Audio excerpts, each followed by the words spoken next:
Processed grief casting this long, dark shadow over everyone. The lesson learned from mystery to understanding. And knowing this truth, it triggers this massive shift in the narrator, a complete reevaluation of everything. They put it so well. The locked room wasn't a prison, it was a shrine.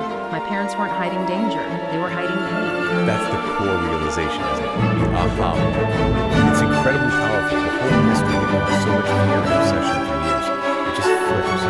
It transforms from something potentially sinister into this story of profound human sorrow, about how families try, sometimes clumsily, sometimes desperately, to cope with unbearable loss.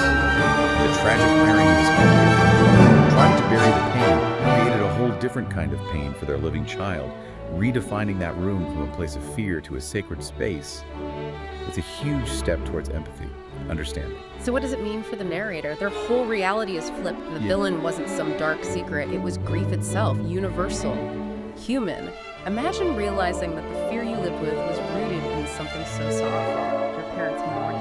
And the narrator gets that bittersweet feeling, they say it perfectly. I lost a sister I never knew, but that night I gained the truth. That bittersweet quality is so important, so real. There's just a sadness, absolutely. Losing a sister you never met, that gap in the family, it's a real loss. But alongside it, there's this immense relief, clarity, understanding. The unknown, which was the source of constant anxiety and torment, is finally replaced by history. Painful is replaced. And that knowledge changes the narrative from self-understanding. Why they are, why they're precious, the truth and The big takeaway, the universal lesson the narrator learns is some secrets aren't meant to be seen. They're kept in love,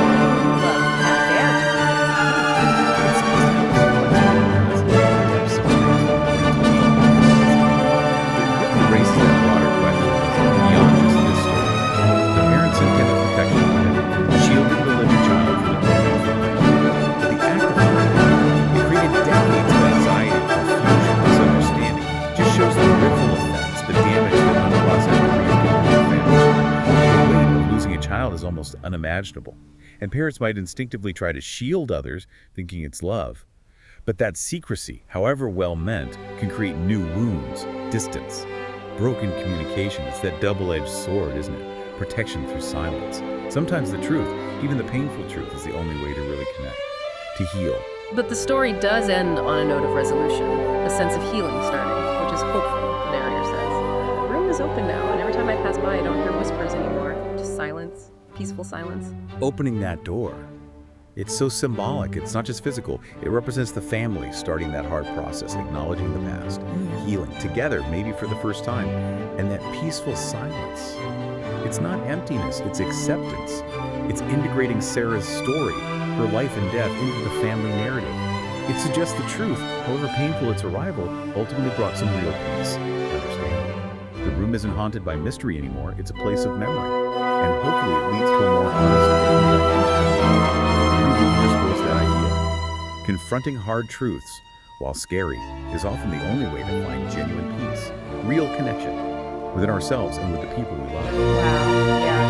This deep dive into the locked room, families buried grief, it really drives home how family secrets, even the ones kept out of love or desperation, how they can shape our lives in ways we don't even realize, sometimes causing more pain by being hidden than the truth itself ever could. It's just a powerful look at that complex web of emotions that ties families together. And if this story resonated with you, if it maybe struck a chord, it's worth reflecting, perhaps. Think about the silent stories, the unspoken histories, maybe in your own family. What narratives are untold? What feelings are unexpressed?